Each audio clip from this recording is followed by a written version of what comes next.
Issue को लेकर गए, क्योंकि आपको पता था कि आपकी हुकूमत जा रही है, तो आपके पास कारकर्दगी नहीं थी, आपको कोई बहाना चाहिए था, तो आप उसको एनएससी में लेकर गए और आपने सोचा कि आज आप झूठ बोल देंगे तो वो कभी अवाम के सामने नहीं आएगा। तो ऐसा नहीं होता।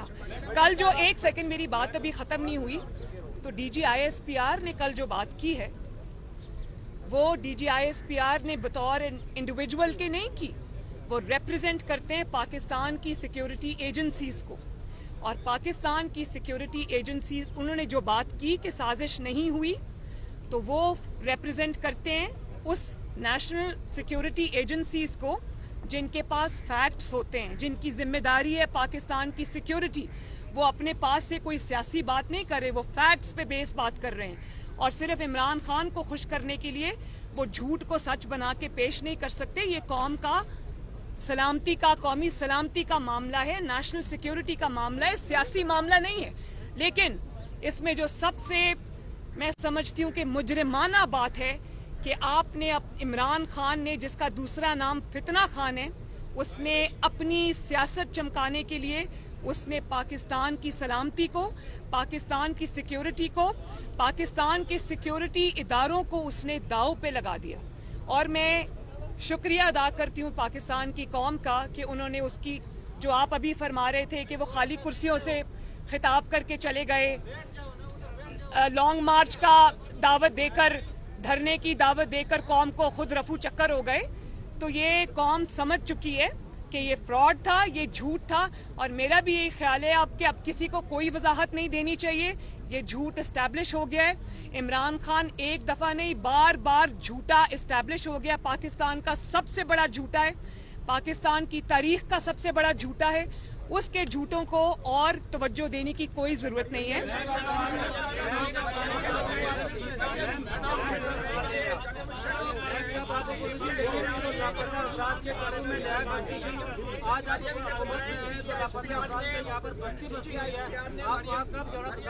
जी, एसपीआर ने जनरल मुशर्रफ के बारे में भी कुछ बातें की हैं जी, क्या आपकी हुकूमत जनरल मुशर्रफ को गिरफ्तार करेगी अदालती हुक्म के मुताबिक, और क्या आपकी हुकूमत उनको फौजी एजाज के साथ रुखसत करने पर तैयार है?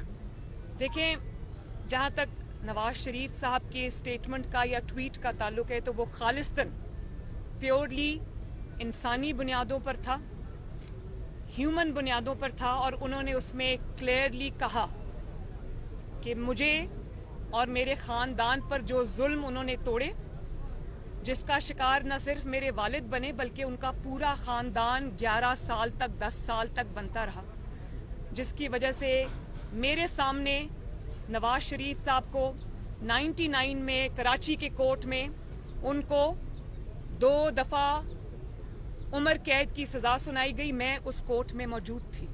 उनको अटक किले के जिंदानों में फेंका गया और फिर जिला वतन कर दिया गया, और जिला वतनी के बाद वो वहाँ पर उनके वालिद की डेथ हो गई, मेरे दादा की डेथ हो गई, और वो उनके इतने खिदमत गुजार और इतने ओबीडियंट औलाद होने के बावजूद वो उनको दफनाने नहीं आ सके, वो इजाज़त नहीं मिली उनको।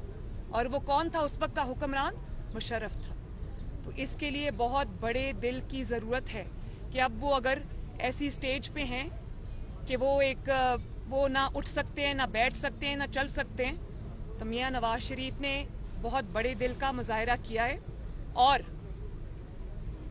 ये पहली बार नहीं है जब शहीद मोहतरमा बेनज़ीर भुट्टो असैसिनेट हुई, जब उनको शहीद किया गया तो सबसे पहले हॉस्पिटल पहुंचने वाला मोहम्मद नवाज शरीफ था। हालांकि उस वक्त मिसाक जमहूरियत के बावजूद नवाज शरीफ साहब यानी कि PMLN और बेनज़ीर भुट्टो शहीद की पार्टी पीपल्स पार्टी मद्दे मुकाबिल थी इंतखाबी मैदान के अंदर, लेकिन नवाज शरीफ साहब ने सबसे पहले वो वहाँ पहुंचे और पीपल्स पार्टी के सारे इख्तलाफात बुलाकर पीपल्स पार्टी के वर्कर्स के सर पे हाथ रखा।